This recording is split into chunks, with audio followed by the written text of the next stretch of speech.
The Harrison Mansion's grand dining room gleamed with warm candlelight from the antique silver candelabras that had graced our family table for 4 generations. Dad had insisted on hosting his 60th birthday celebration at home, transforming our formal dining room into something worthy of a state dinner with white orchids, crystal stemware, and the finest china that money could buy. I sat quietly at my usual spot near the far end of the mahogany table, positioned perfectly to observe both the intimate family gathering and the oil paintings of successful Harrison ancestors that lined the silk wallpapered walls. Their painted eyes seemed to watch over us with expressions of stern approval. Generations of judges, senators, and business magnates who had built the family legacy that defined everything about our lives. Dad commanded the head of the table like a king holding court, distinguished in his custom-tailored navy suit that probably cost more than most people's monthly mortgage payments. At 60, Judge Richard Harrison still possessed the commanding presence that had made him one of the most respected federal judges in the circuit, and tonight, surrounded by his wife and children, he was clearly in his element. 60 years, he said, raising his crystal glass of aged bourbon, and I can say with complete confidence that every decision I've made has been in service of building something lasting. This family, this legacy, this tradition of excellence that the Harrison name represents. My stepmother Evelyn beamed at him from the opposite end of the table, radiant in her emerald silk dress that showcased the diamond necklace Dad had given her for their anniversary. At 48, she still possessed the kind of beauty that required significant investment to maintain, and every detail of her appearance announced her status as the wife of one of the most powerful men in the state. My older half-brother Jonathan dominated the conversation from Dad's right side, his voice carrying the confidence that comes from following perfectly in his father's footsteps. At 30, he had just been confirmed as a state superior court judge, the youngest in the state's history, and his success was evident in everything from his Rolex presidential to the way other young attorneys sought his mentorship. The confirmation hearing went flawlessly, Jonathan was saying, adjusting his platinum cufflinks with practiced casualness. Sometimes I look at what we've accomplished as a family and realize that the Harrison tradition of judicial excellence is something truly special. Not many families can claim 4 generations of federal and state judges. His wife Caroline nodded enthusiastically, elegant in her designer cocktail dress that spoke of the lifestyle that a judge's salary and family wealth could provide. It's such an honor to be part of a family with such a distinguished legacy. Jonathan is going to continue that tradition of judicial excellence for decades to come. I continued eating my perfectly prepared prime rib, letting their familiar conversation about legal precedents and judicial appointments wash over me like expensive background music. They had no idea that the simple black dress I was wearing had been tailored by the same designer who dressed Supreme Court justices, or that the understated pearl bracelet on my wrist was worth more than Jonathan's annual judicial salary. Speaking of family traditions and maintaining the Harrison legacy, Dad's voice took on the authoritative tone he used when delivering important rulings from the bench. I think this birthday celebration is the perfect time to address some family matters that have been concerning me. The conversation around the table quieted as Dad's commanding voice drew attention from every family member present. His words carried the weight of someone who had spent 30 years making decisions that affected thousands of lives and who expected his family to honor that tradition of responsibility and excellence. When I accepted my appointment to the federal bench 30 years ago, Dad continued, his tone taking on the practiced cadence of someone accustomed to addressing courtrooms and legal conferences, I made a commitment not just to justice, but to ensuring that the Harrison family name would continue to represent the highest standards of professional and personal conduct. Evelyn nodded approvingly, her expression radiating the pride that comes from being married to a man whose reputation commanded respect from senators and Supreme Court justices alike. Looking at Jonathan, Dad went on, his voice carrying clearly across the elegant dining room, I see that commitment being honored and expanded. He's not just following our family's path, he's innovating within the judicial system and preparing to take the Harrison legal legacy to even greater heights. Jonathan straightened in his chair, clearly basking in the public acknowledgement of his achievements. Caroline squeezed his hand, her expression radiating the satisfaction that comes from being married to the family's acknowledged golden child and future patriarch. Then Dad's gaze found me, and I felt the familiar weight of his disappointment settling over the celebration like an expensive but suffocating fog. And then there's Victoria, he said, his tone shifting subtly but unmistakably, the warmth draining from his voice like wine from a cracked decanter. My biological daughter, who at 28 continues to disappoint me with her complete refusal to pursue any meaningful career path or contribute to this family's distinguished reputation. The words hung in the elegant air like the scent of the expensive orchids. Beautiful but overwhelming, impossible to ignore. I could feel the attention of everyone at the table focusing on me with the intensity of courtroom lights, probably wondering why this celebration of judicial achievement was taking such a pointed turn toward family disappointment. Victoria graduated from Harvard Law School with highest honors, Dad continued, his voice carrying the frustration that comes from watching potential go unfulfilled. But she refuses to practice law, refuses to pursue a judicial appointment, and insists on working on what she calls technology projects that no one in this family considers serious professional endeavors. Evelyn leaned forward, playing her role as the concerned stepmother perfectly. We've offered her every opportunity: clerkships with appellate judges, positions at the most prestigious law firms in the country, introductions to senators who could facilitate a political career. But she refuses to take advantage of the connections that most young lawyers would give anything to have. Instead, Jonathan chimed in, his voice carrying the condescending tone that successful older siblings perfect through years of being the favored child. She insists on living like a college student, working on computer projects that generate no meaningful income and contribute nothing to society. Caroline nodded sympathetically, though I caught the flash of satisfaction in her expression. It's so difficult when family members refuse to live up to their potential. Some people just don't have the ambition for real achievement. I could feel the weight of generational expectations pressing down on me like the oil paintings of successful ancestors watching from the walls, their silent judgment adding to the disappointment radiating from my living family members. Dad stood up slightly, apparently deciding that this was the perfect moment to make his frustration a centerpiece of the evening's entertainment. Victoria, I've been patient with your quarter-life crisis for long enough. You're 28 years old, living in my house, using family resources, and contributing absolutely nothing to either your own success or this family's reputation. The words cut through the sophisticated atmosphere like a gavel striking wood, sharp and designed to render final judgment. Pack your bags and leave tonight, Dad commanded, his voice carrying the same authority he used when delivering sentences that changed people's lives forever. I will not continue to subsidize your refusal to grow up and take responsibility for building a meaningful life. Evelyn nodded approvingly, clearly having been consulted on this decision in advance. It's really for your own good, Victoria. You'll never develop real independence or professional responsibility as long as you have this safety net. Jonathan leaned forward, apparently feeling the need to support Dad's ruling with additional legal reasoning. The Harrison family has a reputation to maintain. We can't continue to enable behavior that reflects poorly on our professional standing and social position. That's when I smiled. It wasn't a bitter smile or a defeated smile. It was the kind of calm, confident smile that comes from knowing something that no one else in the room has figured out yet. Sure, Dad, I said, pulling out my phone with the same casualness I might use to check the weather. But first, let me just make one quick phone call. Dad's expression shifted from authoritative to slightly annoyed. Victoria, this is not the time for whatever dramatics you think will change my mind. I've made my decision and it's final.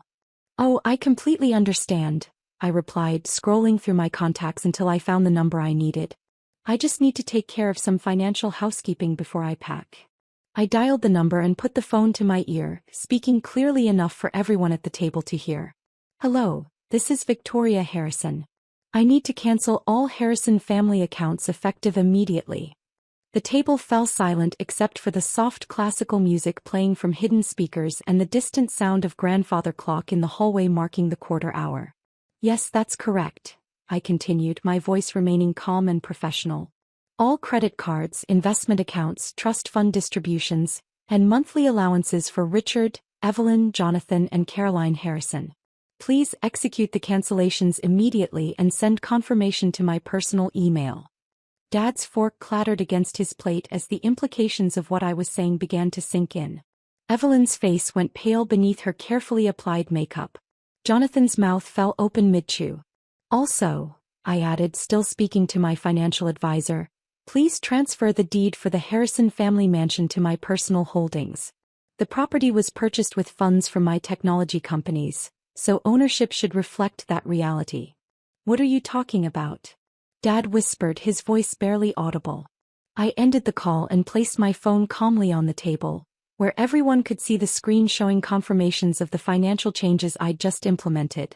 I'm talking about the fact that everything you think you own, this house, your cars, your credit cards, your investment accounts, has been funded by my technology companies for the past 5 years. I explained, my voice remaining steady and matter-of-fact. The silence that followed was so complete that I could hear the soft whisper of expensive fabric as people shifted in their seats, the barely audible hum of the mansion's heating system, the distant sound of wind moving through the trees outside. 5 years ago, I continued, when Dad's federal pension was cut and Jonathan was struggling with law school debt, I started quietly covering family expenses through a series of shell companies and trust arrangements. Every mortgage payment, every credit card bill, every luxury purchase. It's all been funded by Harrison Technologies. Jonathan was staring at me like I was speaking a foreign language. Harrison Technologies? My artificial intelligence company, I clarified. We develop machine learning systems for legal research and case analysis. I founded it during my 3rd year of law school and sold it for $240 million 18 months ago. The number hung in the air like a gavel's final strike. $240 million. More money than Dad had earned in his entire 30-year judicial career. After the sale, I continued, I founded Harrison Digital Solutions, which creates blockchain-based legal documentation systems. That company is currently valued at $470 million, and we're in negotiations for an acquisition that could push the valuation over $600 million. Evelyn found her voice, though it came out as barely more than a whisper. You're worth $600 million? Conservative estimate, I replied. The patent portfolio alone is worth about $200 million, and we have licensing agreements with law firms across 43 states. Dad finally managed to close his mouth, though his eyes remained wide with disbelief. Victoria, if this is true, why didn't you tell us? Why did you let us think that I was a failure? I finished gently. Because every time I tried to explain my work, you interrupted to tell me why I should be pursuing a judicial appointment instead. When I mentioned developing legal AI, you said technology would never replace human judgment. When I talked about my patent applications, you told me that real lawyers practice law, they don't play with computers. I pulled out my tablet and showed them the Harrison Technologies website, which featured testimonials from Supreme Court justices and federal appellate courts that were using our AI systems to research case precedents. After a while, I continued, I decided it would be easier to support the family financially while building my companies privately, rather than constantly defending my career choices to people who had already decided what I should be doing with my life. That's when Dad tried to pay for dinner.